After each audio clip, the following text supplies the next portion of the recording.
It all started on a humid Tuesday morning in a packed courthouse downtown, the kind of place where people shift in their seats and whisper nervously while waiting for their names to be called.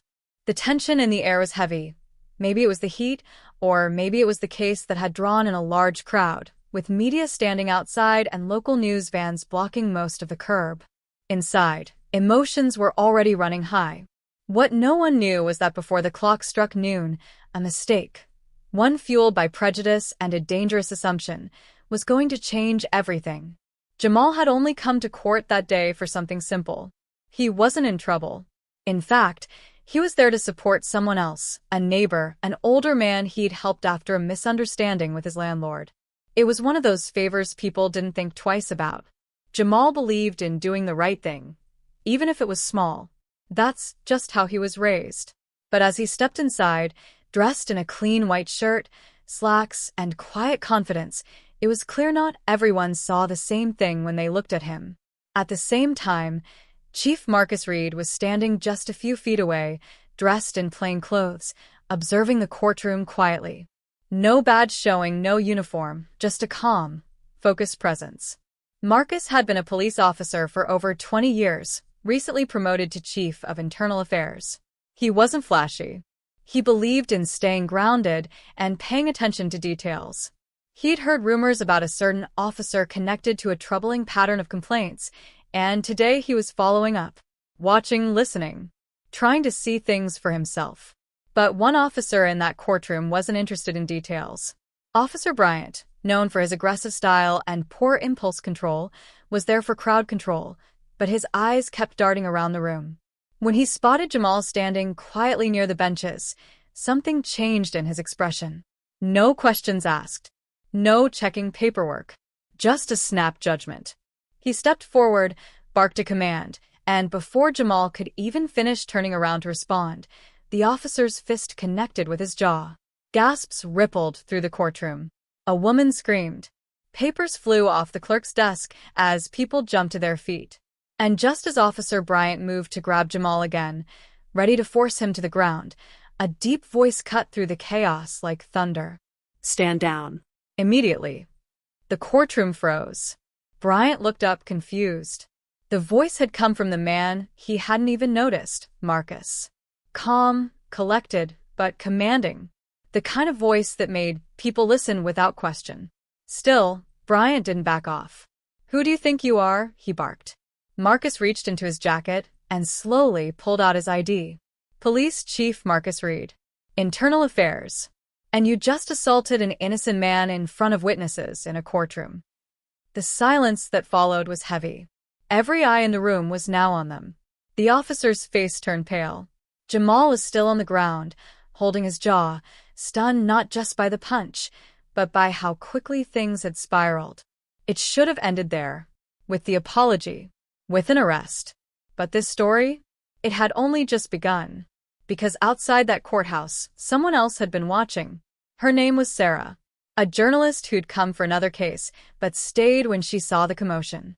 She recognized Jamal instantly, not from the courtroom, but from something that had happened days earlier. Something much quieter, yet just as powerful.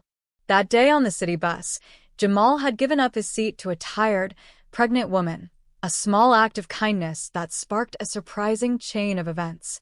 The woman, a retired teacher named Mrs. Eleanor Blake, had been moved by his manners and calm nature. She'd handed him a folded note before getting off at her stop. At the time, Jamal had thought it was just a thank you. He had no idea that note would change everything. And Sarah, who had been on the same bus, had remembered Jamal's quiet act. She hadn't forgotten the way he stood up, or the genuine way he'd smiled at the woman without expecting anything in return. That small moment stayed with her. So when she saw that same kid getting slammed in a courtroom for no reason, she knew something was wrong. She started recording. The video she captured would go viral by the end of the day. But the story behind it, that would shake the department from top to bottom. Because what no one realized, not even Marcus at that moment, was that Jamal's kindness had connected him to something much bigger than himself. Mrs. Blake's note wasn't just a message of thanks.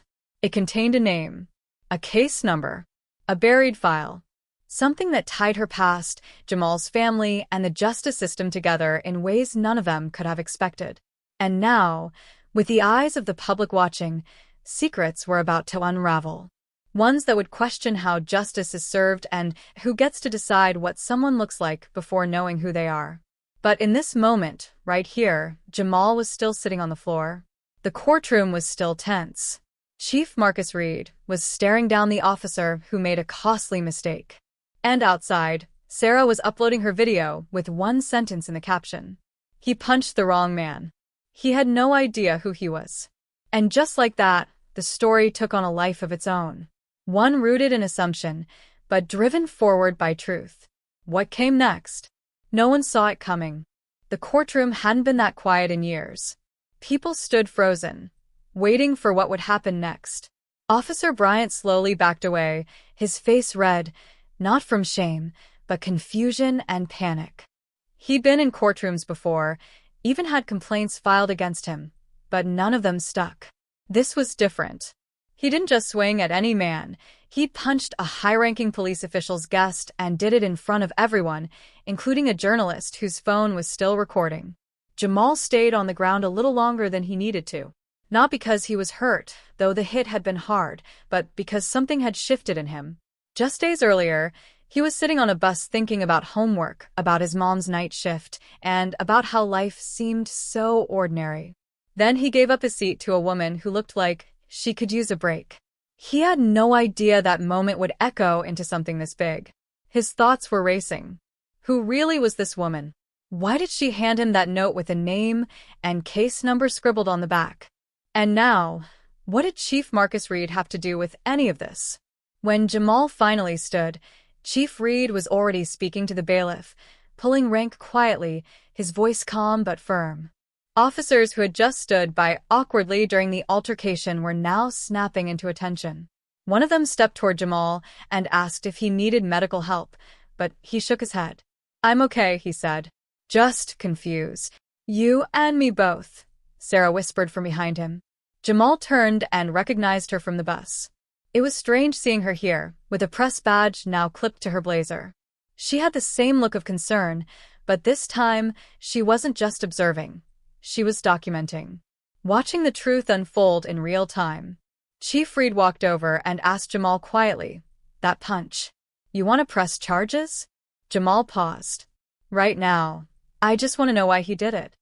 Reed nodded slowly, as if he understood the weight of that question better than anyone else in the room. "And I want to know who gave him the idea he could." They stepped outside into a quieter hallway, away from the crowd and flashing phones. Reed motioned for Jamal and Sarah to follow him into a side room. It was one of the interview spaces normally used for depositions, but today it would become the starting point for unraveling something deeper. Reed started slow. "I came here today because this courthouse has problems that start with people in uniforms making decisions based on how someone looks, not who they are. I was watching Officer Bryant the moment he laid eyes on you, and I knew what was coming, but I didn't expect it to happen in front of me." Sarah added, "He never asked Jamal a single question. Just saw him, walked over, and swung. Like he already decided something in his head." Jamal finally took the note out of his wallet. "She gave me this.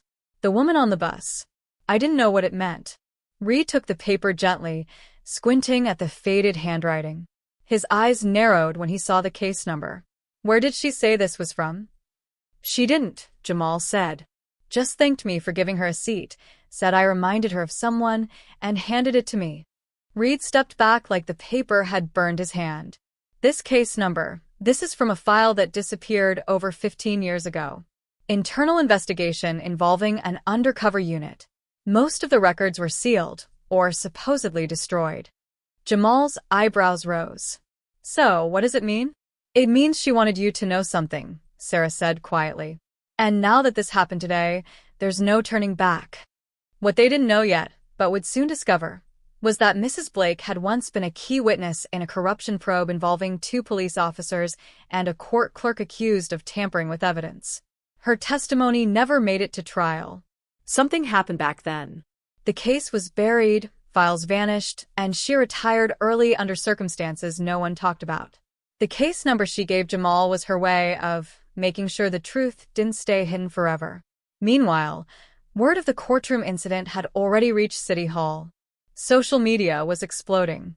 Clips of the punch were being shared under hashtags like #CourtroomAssault, #HePunched-the-Chief's-Guest, and #JusticeForJamal. Public pressure was rising, and reporters were digging deeper into Officer Bryant's record.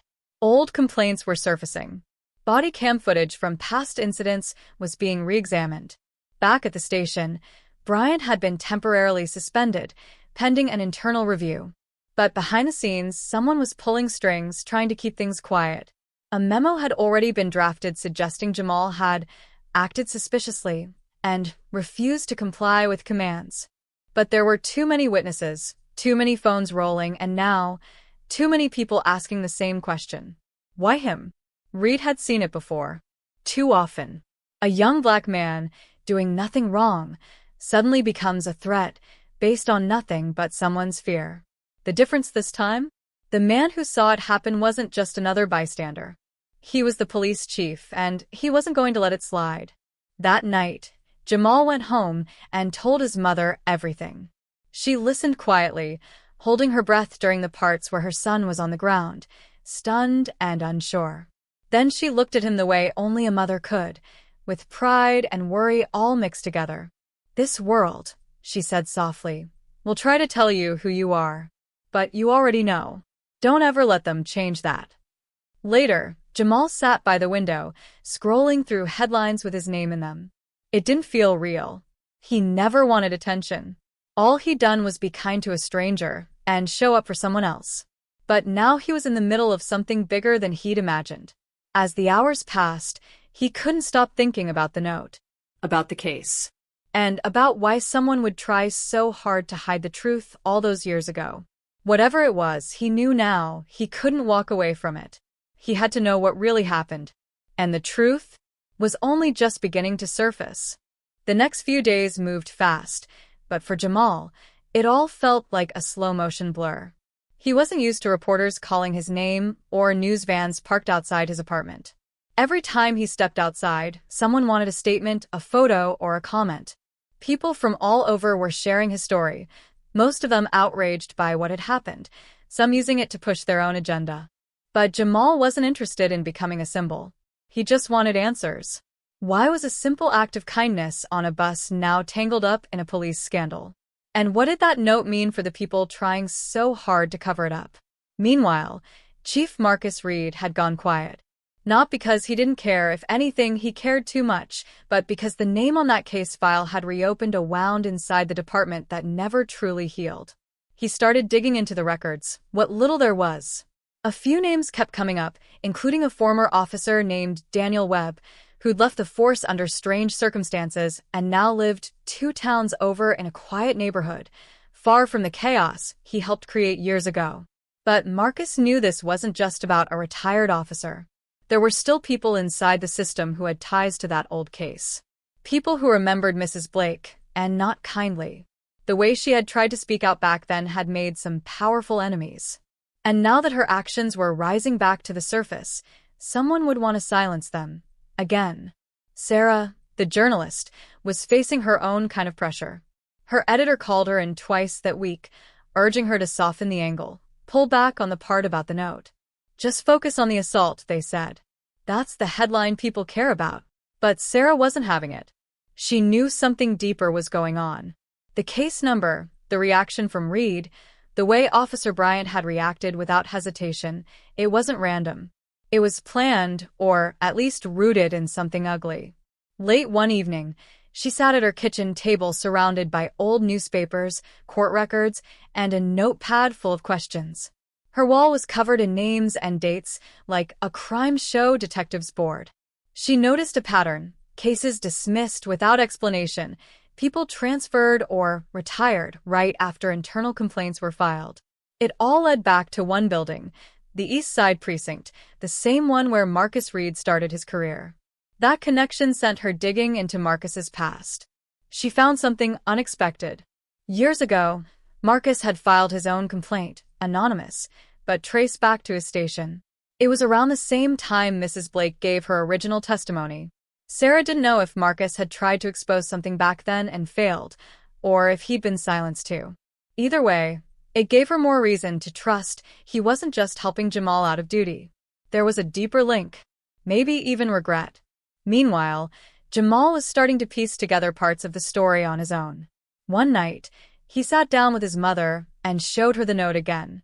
She looked at it longer this time, and something shifted in her face. "You've seen this before?" Jamal asked gently. She nodded slowly. "That case number, your Uncle Tony. He used to mention it. He was a clerk at the courthouse. Quit out of nowhere years ago. Said something wasn't right. He never told me what." Jamal's eyes widened.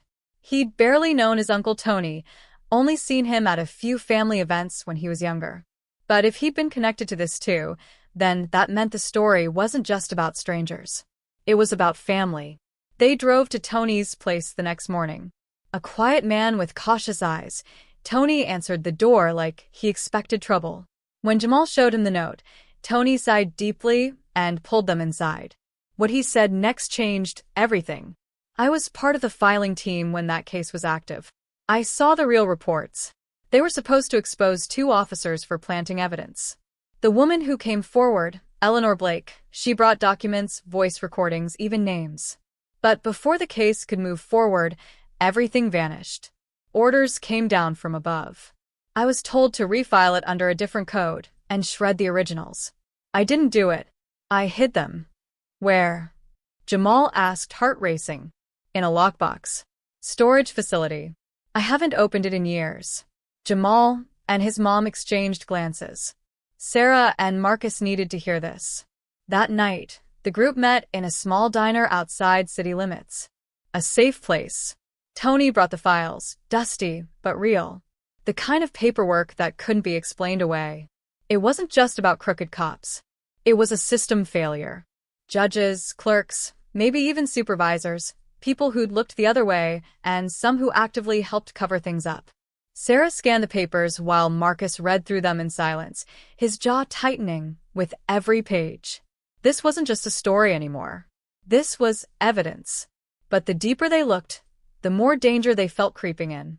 Sarah's car was followed once that week. Marcus found his office, searched after hours. Jamal's mom got a call from a blocked number saying, "Tell your boy to stop asking questions." Someone was watching. Someone who didn't want the truth to come out. And still, none of them backed down. Jamal, who had once just wanted to support a neighbor in court, now found himself standing at the center of something much bigger than he imagined. He was no longer just the kid who got punched in court. He was holding a key, one passed to him by a woman on a bus who believed in his character and hoped he would do what others couldn't. Every step deeper into the truth came with more weight, more risk, and more questions. Why had this case been buried so thoroughly? Who stood to lose the most if it came out now? And why did a simple act of kindness put Jamal in the line of fire? The mystery wasn't close to being solved yet. If anything, they'd only scratched the surface. And someone out there was determined to stop them before they could dig any deeper. The night grew thick with uncertainty. Marcus Reed sat alone in his office, staring at the documents spread across the table. The truth was there in black and white, clear as day, but he knew exposing it wouldn't be as easy as just telling the world what had been hidden for so long. No, this was about more than corruption. It was about a system, a city that had been living a lie for years, and the people who were willing to go to any lengths to protect that lie. He glanced over at the clock. It was almost midnight, and the silence around him was deafening. His phone buzzed, and he glanced at the message. It was from Sarah, telling him they had just received an anonymous tip that the storage facility where the old case files were hidden had been broken into. Panic shot through Marcus. If someone found out about those documents, all of their work would be for nothing. Worse, they'd be exposed as threats to those with enough power to bury them all. Jamal was still processing the gravity of everything. His role in this started with nothing more than an act of kindness on a crowded bus, yet it had spiraled into something larger than he could have imagined. The feeling of being watched never left him now. Every shadow on the street seemed too close, every car behind him too persistent. Even at home, his phone felt like it was listening. And then there was the voice message he received that morning, his first real threat. A distorted voice simply said, "Stop looking or you'll regret it." It had been a chilling moment, and it left Jamal with a gnawing feeling of dread in his stomach. But instead of making him back down, it only fueled his resolve. He couldn't turn away now. Not when people were actively trying to erase the truth and silence those who sought it. He thought of his mother, her quiet resilience, the way she'd never flinch in the face of fear. He had to be like that. He had to stand tall, even when the world was trying to tear him down. The next morning, Marcus called Jamal to meet him, urgently. The storage facility had been emptied out, everything taken, and no one had any answers. The city was going into damage control, trying to downplay the situation. But it wasn't just the stolen files that concerned Marcus. It was the fact that the people behind all of this, whoever they were now making moves. They knew they were close to being exposed, and the risk of more casualties was growing by the hour. Sarah had her own worries. She had spent hours poring over old court records and police reports, piecing together names that came up in the files Tony had given them. The deeper she dug, the more tangled the web became. It wasn't just the two rogue officers. There were several high-ranking officials involved, and their connections stretched farther than she could have imagined. The entire network was built to protect a few powerful people, and it had been thriving for years. But the closer she got to the truth, the more dangerous her position became. She began to notice unfamiliar cars parked near her apartment, her mailbox rifled through, and her email hacked. It was becoming clear. Someone knew exactly what she was doing, and they didn't want her to continue. By midday, the tension had reached a boiling point. Jamal met with Marcus and Sarah at a diner on the edge of town, away from prying eyes. The air between them was thick with unspoken words. Everyone knew what was at stake now. The documents had been stolen, but they weren't defeated yet. If they wanted to expose the corruption, they'd have to do it without the evidence they had once relied on. They had to act fast, and they had to be smart. "I've got a lead," Sarah said, her voice low. A name came up, Catherine Miller. She's a judge, one of the highest-ranking ones in the city. She's been on the bench since the original case went down, and her name's connected to a lot of these cover-ups. "Judge Miller?" Jamal repeated, the name unfamiliar, but somehow important. "What does she have to do with it?" "She's the one who signed off on the altered case files," Sarah continued. "She made sure the records were buried, covered up. And now, she's one of the key players keeping everything hidden." Marcus clenched his jaw. "Then we go after her. We make her tell the truth." "But how?" Jamal asked, frustration creeping into his voice. "She's a judge. She has all the power. We're just a kid, a journalist, and a police chief. How are we supposed to get to her?" Sarah looked at Marcus. "There's a way. There always is. But we have to move fast. The longer we wait, the more they'll try to erase everything." The clock was ticking. The pressure was mounting. They knew they couldn't waste any more time. They had to confront Judge Miller, force her into a corner where she had no choice but to expose everything. But as they left the diner, an unease settled over them. It felt like the walls were closing in. That evening, as they prepared to head out to confront Miller, a knock on the door interrupted their plans. It was an unexpected visit, a familiar face, one that they hadn't seen in years. Tony, Jamal's uncle, stood on the other side, looking graver than he ever had before. "They know," he said, his voice strained. "I overheard them. They're coming for you." "What do you mean?" Marcus asked, his heart racing. "They know about the files I hid. They know you're getting close. If you go after Miller, they'll make sure none of you ever get the chance to speak again. They'll do whatever it takes to keep you quiet." It was the final piece of the puzzle. Tony had been right all along. They weren't just up against a few bad cops anymore. This was bigger, more dangerous, and the people they were up against had resources that stretched beyond the local precinct. They were ready for anything, and they would stop at nothing to silence the truth. With time running out and no way to turn back, the group prepared for the final confrontation. They couldn't back down now, not when they had come so far. But as they walked toward the inevitable, each step they took felt heavier, filled with the weight of all the lives affected by the lies they were about to uncover. The showdown was coming, and it was going to be nothing short of explosive. Just as they began to prepare for what seemed like an inevitable showdown with Judge Miller, an unexpected phone call threw everything into chaos. The number was blocked, but the voice on the other end was unmistakable, low, cold, and full of malice. "Marcus Reed," the voice said, sending a chill down his spine. "You don't want to go any further with this. You think you're close? You're not. We've been watching you, and we know everything. You've made a mistake. A big one." Marcus froze, his mind racing. The voice didn't sound like anyone he'd known from his past or the department. It was someone with power, someone who had the resources to track his every move. The kind of person who could end this whole investigation with a snap of their fingers. "Who is this?" Marcus demanded, trying to keep his voice steady. "I'm the reason you're still breathing right now," the voice replied, a menacing edge creeping in. "You've been warned, but I'm giving you one more chance. Stay away from Miller, stay away from the files, and forget everything you think you know. If you don't, things will get ugly. People will get hurt." The line went dead. Marcus's heart pounded in his chest. It was a threat, a direct warning, but it wasn't like anything he'd ever faced before. Whoever this was knew too much about him, about Sarah, about Jamal, and even Tony. They knew every move they'd made, every step they'd taken. It was as though they were always one step ahead. He glanced at Jamal and Sarah, who were standing nearby, trying to make sense of what had just happened.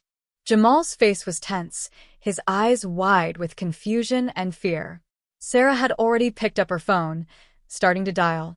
"I'm calling the police," she said, though she looked uncertain. It didn't feel like calling for backup would do any good. Whoever was behind this had too much power, and the people she could turn to for help were likely already compromised. Marcus shook his head. "We can't involve anyone else. We're already too deep. They'll just shut us down faster if we do."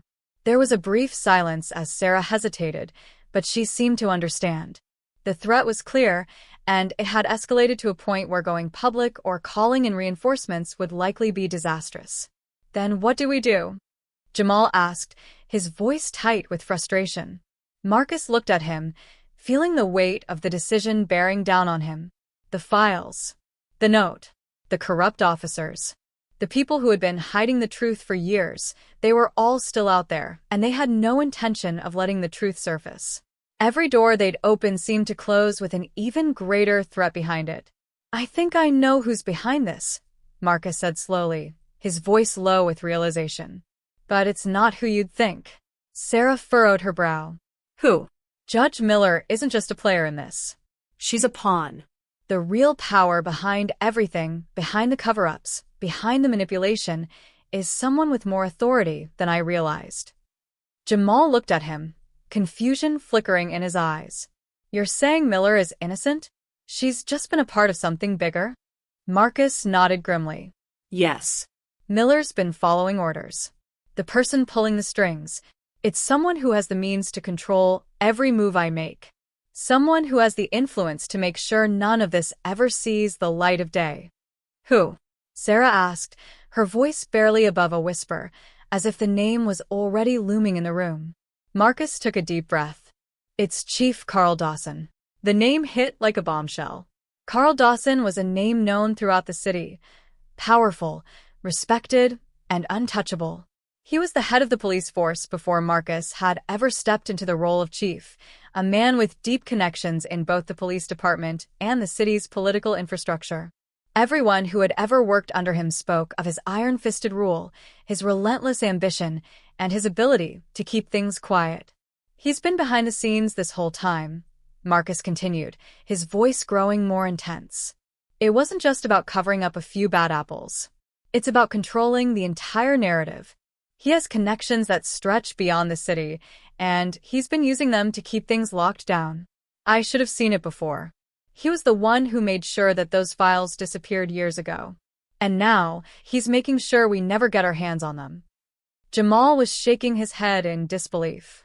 But why would he go this far? What does he have to gain? "It's not just about power," Marcus said, his voice cold. It's about control. Dawson's been using the department as his own personal empire.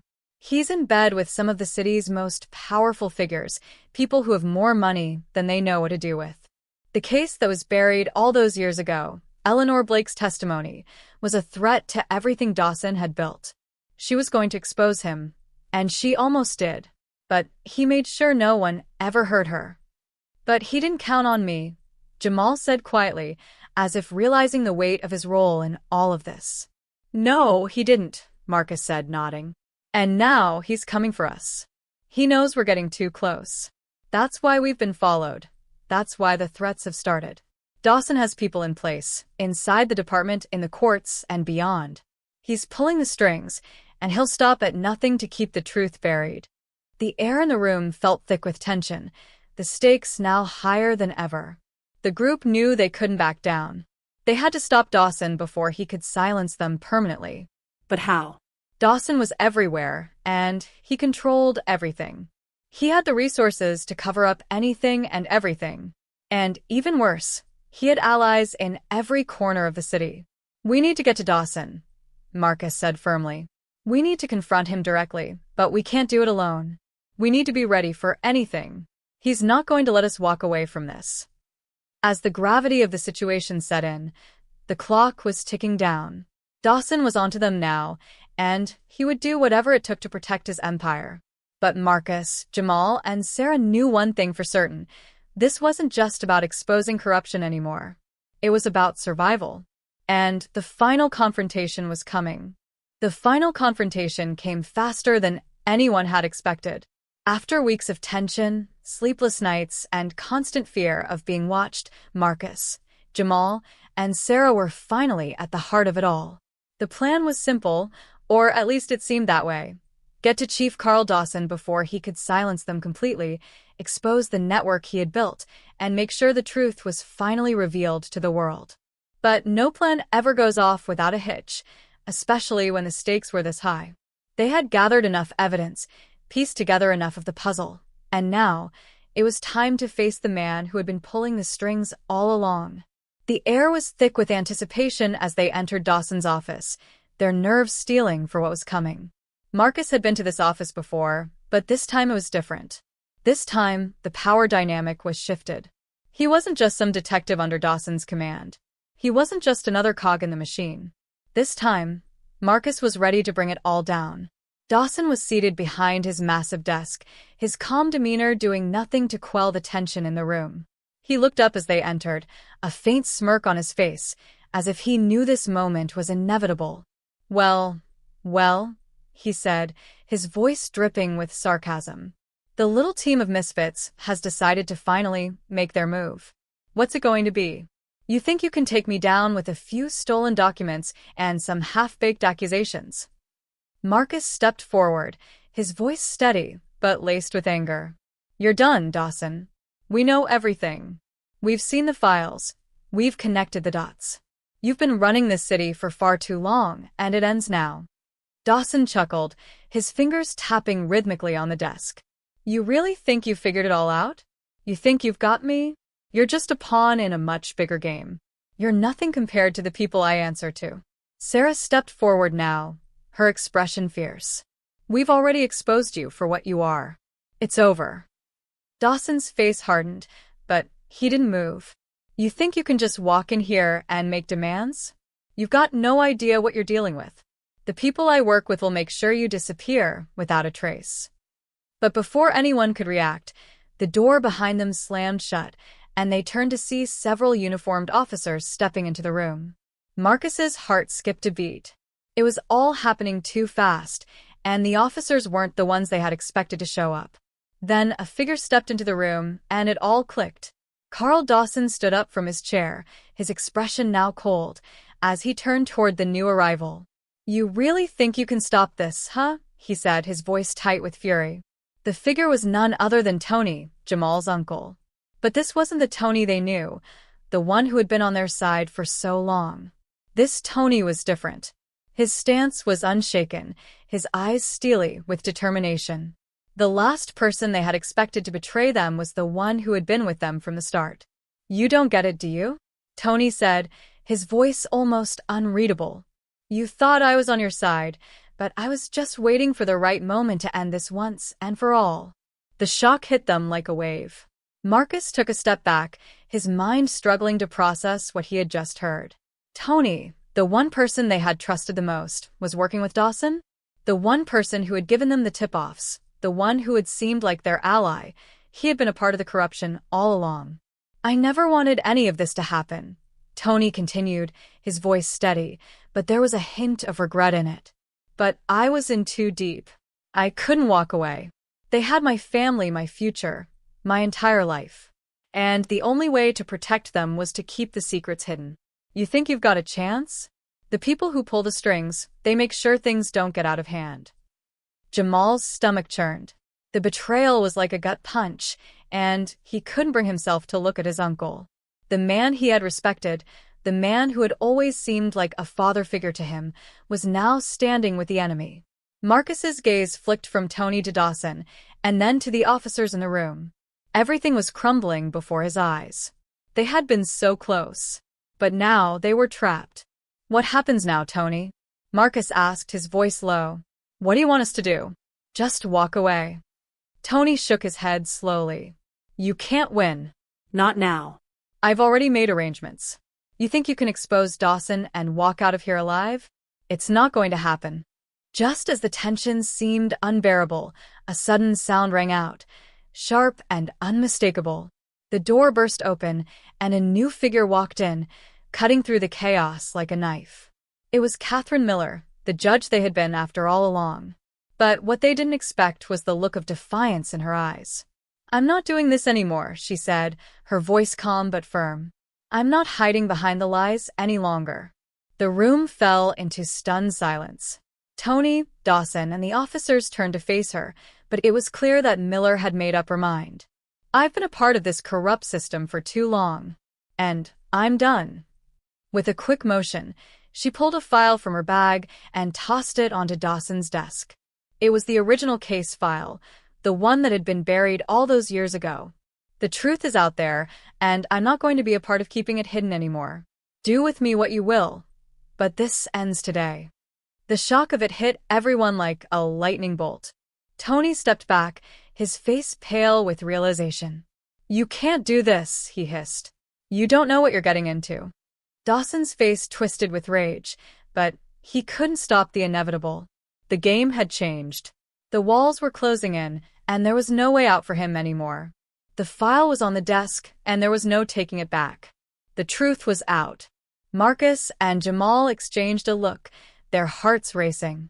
The moment they had feared, the moment they had fought so hard for, had finally arrived. And it wasn't just their victory, it was everyone's. Dawson's empire was crumbling, piece by piece, and there was nothing he could do to stop it. As Dawson and Tony tried to regain control, the sound of sirens filled the air. The cavalry had arrived, but not in the way Dawson had expected. The truth had a way of catching up with everyone, no matter how deep they buried it. The room exploded into chaos, but for Marcus, Jamal, and Sarah, it was a moment of bittersweet triumph. The fight wasn't over, but the battle had been won.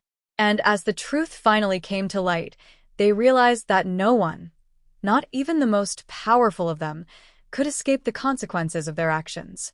For the first time in a long time, Marcus felt a sense of relief. The weight that had been pressing down on them was lifted. The truth was finally out, and it had taken everything they had to make sure it saw the light of day. But it was worth it. The fight for justice was never easy, but it was always worth it in the end. As the sirens grew louder, the tension in the room became palpable. Marcus and Jamal stood at the edge of the chaos, the overwhelming realization of what had just happened slowly sinking in. Dawson's empire, built on corruption and lies, was crumbling, and there was nothing anyone could do to stop it. The cavalry was on its way, but it wasn't the police Dawson had expected. It was the truth, ruthless, unavoidable, and unstoppable. Catherine Miller stood firm, her gaze unwavering as Dawson and Tony stumbled in their attempts to regain control of the situation. Marcus could feel the weight of everything that had happened, the countless hours spent uncovering the lies, the risks they had taken, and the lives they had put on the line. And now, as the truth poured into the room like a flood, he knew they had won. The pieces had fallen into place, and no amount of power could erase the evidence they had. "Dawson," Marcus said, his voice steady despite the storm of emotions inside him. "It's over. There's nowhere to hide. The truth is out, and it's going to take down everyone involved, including you." Dawson's face twisted with rage, but he remained silent. There was nothing he could say to deny what had just been laid out. The files, the testimonies, the connections, it was all there. All the lies that had kept him at the top of his corrupt empire had been exposed for everyone to see. His once impenetrable walls of power had come crashing down, and there was nothing left to protect him. Tony, on the other hand, was a broken man. His betrayal had been exposed in front of everyone, and the shame of it was too much to bear. He stood there, silent, eyes cast downward, unable to face the people he had once considered family. Marcus saw the regret in his eyes, the realization that he could never undo the damage he had caused. But it was too late for him. There was no redemption now, no second chances. As the officers entered the room, led by Lieutenant Harris, it was clear that Dawson's reign of terror was officially over. Harris, who had once been one of Dawson's closest allies, now stood as an enemy to the man who had controlled everything from the shadows. "It's over, Dawson," Harris said, his voice firm. "You've been arrested for conspiracy, corruption, and multiple counts of obstruction of justice. You and your associates will answer for everything." The weight of those words hung in the air like a final judgment. Dawson opened his mouth to speak, but no words came. He knew it was over. The walls were closing in. His empire was crumbling, and all he had left was the cold reality of the consequences he would now face. As Dawson was led away in handcuffs, Marcus took a deep breath. It wasn't the victory he had imagined. There was no satisfaction in seeing Dawson arrested, no sense of triumph. Instead, there was a quiet understanding that this was only one chapter of a much larger story. The battle for justice was never easy, and it didn't end with Dawson's arrest. It was a constant fight, one that would never truly be over. But this moment, this small victory, was enough to keep pushing forward. Jamal stood beside Marcus, his face etched with both relief and exhaustion. The man who had been betrayed by his own family, the man who had uncovered the truth despite the cost, had finally seen justice served. But the journey had taken its toll. "I didn't think it would end like this," Jamal said quietly, his voice hoarse. "I never thought I'd have to turn on my own uncle, but it had to be done." Marcus nodded, understanding the weight of his words. Sometimes, doing the right thing means making the hardest choices. But you did it, Jamal. You exposed the truth, no matter the cost. Sarah, who had been a quiet force throughout the entire ordeal, stepped forward and placed a hand on Jamal's shoulder. "You're not alone in this," she said, her voice soft but full of conviction. "You did what was right, and that's all anyone can ask of you." Jamal looked at her, a flicker of gratitude crossing his face. "Thanks, Sarah. "I couldn't have done it without you too." As they stood there, the weight of the past few weeks finally beginning to lift, Marcus turned his attention to the files on the desk. The truth was out. Dawson, Tony, and the rest of the corrupt network had been exposed, but there was still much work to be done. The files, now in the hands of the authorities, would continue to unravel the depths of the corruption that had plagued the city for years. It was only the beginning. Catherine Miller, standing at the center of it all, gave a tired but satisfied smile. "This isn't over," she said, her voice steady. "There's a lot more to uncover. But today, we've taken the first step." Marcus looked at her, his gratitude apparent. "You didn't have to do this, Miller. You didn't have to risk everything for us." She shook her head. "Sometimes, the right thing is the hardest thing. And I've spent too many years looking the other way. I couldn't do it anymore." As the authorities began their work, Marcus, Jamal, and Sarah made their way out of the building. The weight of the events that had unfolded in the past few days was heavy on their shoulders, but there was a sense of peace that came with knowing they had done the right thing. The fight wasn't over, but the first battle had been won. And as they walked out into the cool evening air, they knew that they had made a difference. The truth had come to light, and there was no going back. For Marcus, it was a reminder that the pursuit of justice was never about the easy wins. It was about the fight, the struggle, and the courage to do what was right even when the cost was high. It was about standing up for those who couldn't stand for themselves, about speaking out against corruption, no matter the consequences. And in that moment, he knew that it was all worth it.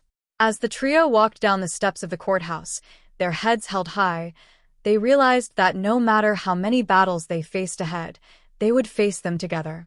Because in the end, it was the truth that always won, and no matter how hard they tried to bury it, the truth had a way of coming to the surface, no matter the cost.